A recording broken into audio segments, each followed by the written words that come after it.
Hi guys, welcome to our vlog.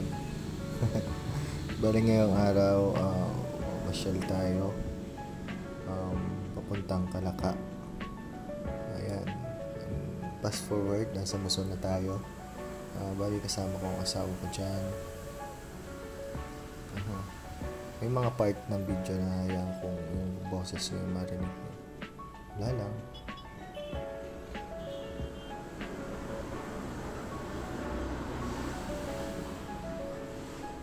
Dito na tayo sa Santa Teresita.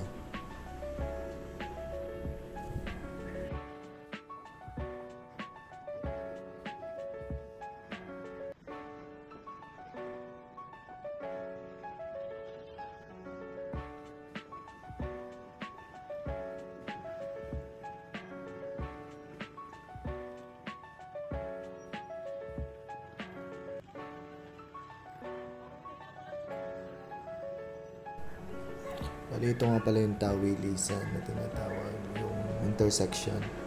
Ayan, yung police station, then yung parang market nila, dali pa pa. Diyan maraming bilihan ng mga taal, ng tapa, tawili siguro, pero hindi ko pa na-try bumili. Pero yung tapa okay dyan. Saka nakakabili ng tapak-taal.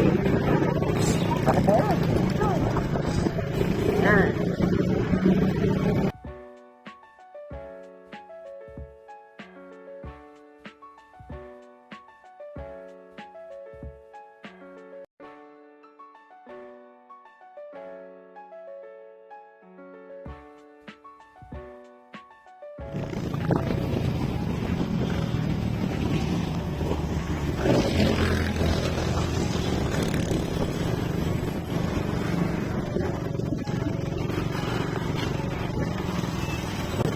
Na ang bypass papunta.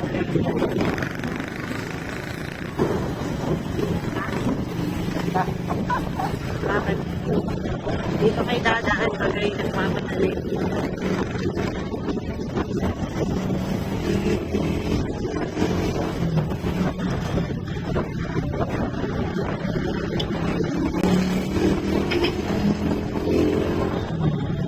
Ito, madami na ng baka.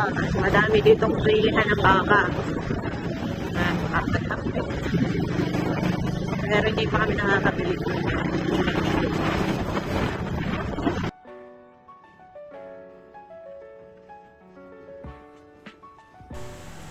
Bali, ito yung yung bypass road. Bali, hindi mo nadadaanan yung Lemery Town proper. Ang labas mo na ay sa may Centro Mall. Mabilis siya kung hindi ka naman talaga dadaan sa may Lemery. Kung wala ka naman kailangan gawin doon, dito ka dumaan para iwas traffic din. Ingat ka lang kasi marami ditong truck. Dahan-dahan lang. Siyempre nakamotor kami, so nasa right side lang kami. Dahan-dahan lang, chill ride lang. Ang ganda ng view. Yan, kita nyo naman. Ang ganda ng langit yan. Medyo gloomy nun. Buti pinagbigyan kami, hindi umulan.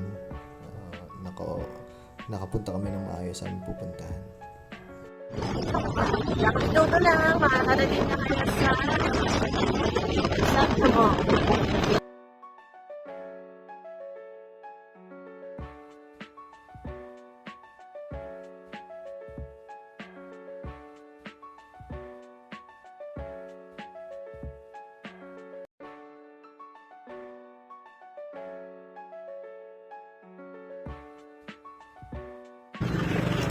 Yan, Centro Mall. Yung papunta dun sa left, kaliwa, Lemery Town. Pag dire-diretso, Kalaka.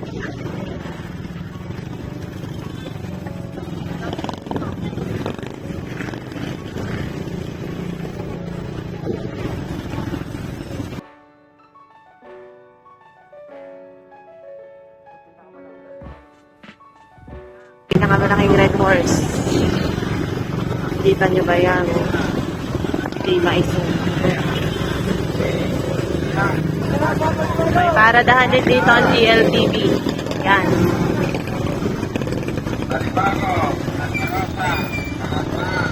May May mga van din.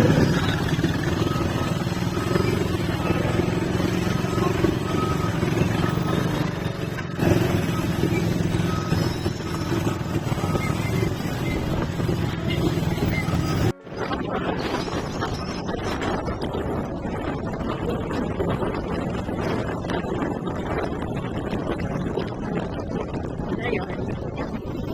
Kung may bala kayo magtagaytay, turn right. Wala, diretso lang. Ingat, malubak. Yan, yan yung Patagaytay. Ito, diretsong Kalaka, Balaya, Nasubo. Wala, natatabunan na. Natabunan na daw pala ang lubak ng acting. Good job. Ilang minuto na lang, nasa Kalaka na tayo.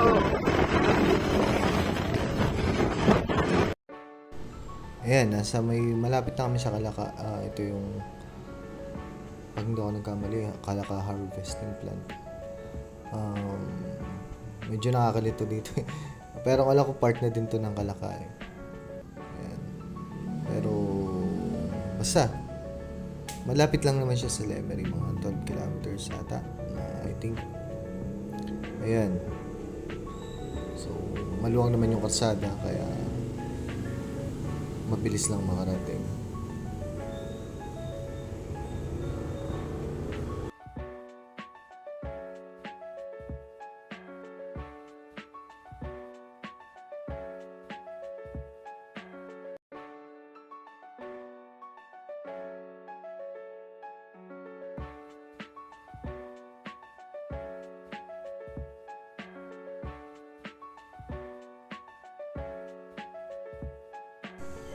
Ayan, syempre pag nakamotor tayo, kitang-kita natin yung view, yung adrenaline, yung hangin, ramdam natin.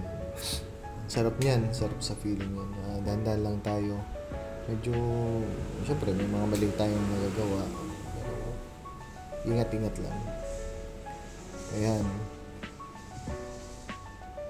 Isang diretso yan, mahaba yan. Ang ganda ng view dyan. Sarap magmotor. Then kung magbabas ka naman from Batangas to Calaka, siguro depende. Baka abutin ka ng isang oras mahigit. Pero kung nakamotor ka lang, 45-55 minutes hanggang isang oras, kaya. Huwag lang magkakamera ng mga flat, gano'n.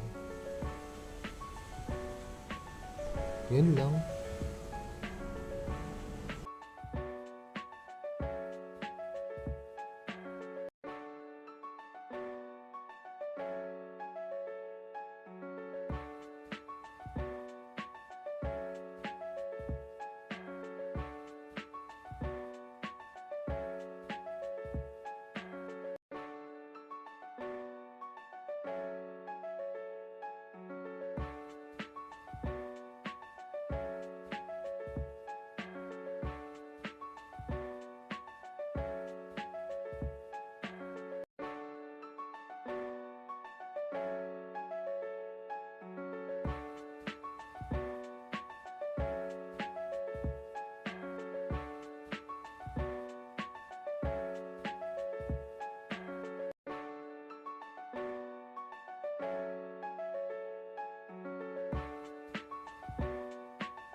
Minuto lang sa bahay na.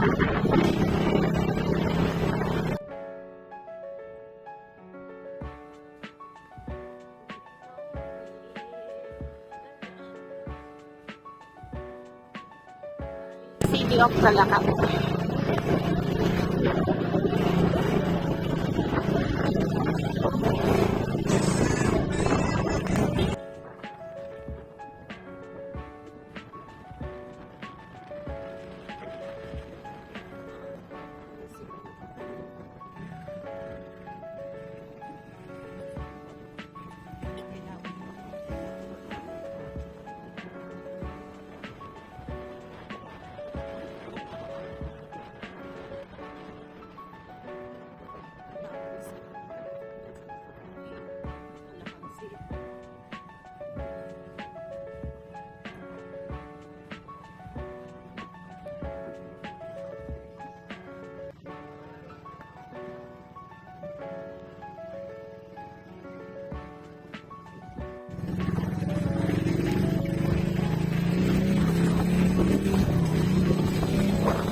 St. Raphael Church. Church.